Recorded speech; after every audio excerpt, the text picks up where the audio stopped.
అప్పుడే సండే వెళ్ళిపోయింది, Monday morning కూడా వచ్చేసింది. అసలు ఈ వీకెండ్ ఎప్పుడు వచ్చిందా ఎప్పుడు వెళ్ళిపోయిందా అని తెలియకుండా ఏదో కళ్ళు మూసి తెరిచినట్టు వీకెండ్ వెళ్ళిపోయింది, మండే మార్నింగ్ వచ్చేసింది. ఇంకా మండే మార్నింగ్ వచ్చిన తర్వాత మళ్ళీ రెగ్యులర్ రొటీన్ లైఫ్, అలారంల సౌండ్లు ప్లస్ హడావిడిగా కంగారు పడుతూ ఎవరి ఆఫీసులకి ఎవరి వర్క్లకి వాళ్ళు రెడీ అవ్వడం.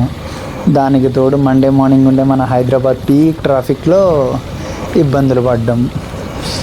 అదేంటో ట్రాఫిక్లో ఉన్నప్పుడు ప్రతి ఒక్కరికి మండే మార్నింగ్ ఏంటా అని చెప్పి ఒక స్ట్రగుల్ ఉంటుంది. ఆ స్ట్రగుల్ చూస్తే ఏమనిపిస్తుంది అంటే ఎందుకు వచ్చింది ఇదంతా అని ఒక ఫీలింగ్ వస్తుంది అన్నమాట లోపల.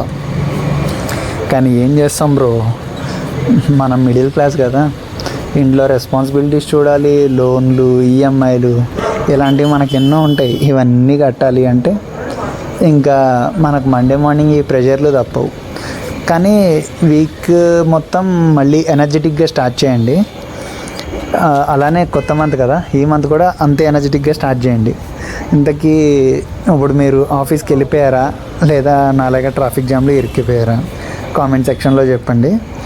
ఇంకా అలానే మన ఇన్స్టాగ్రామ్ పేజ్ని ఫాలో అవ్వండి, యూట్యూబ్ ఛానల్ని సబ్స్క్రైబ్ చేసి బెల్ ఐకాన్ ఆన్లో పెట్టుకోండి.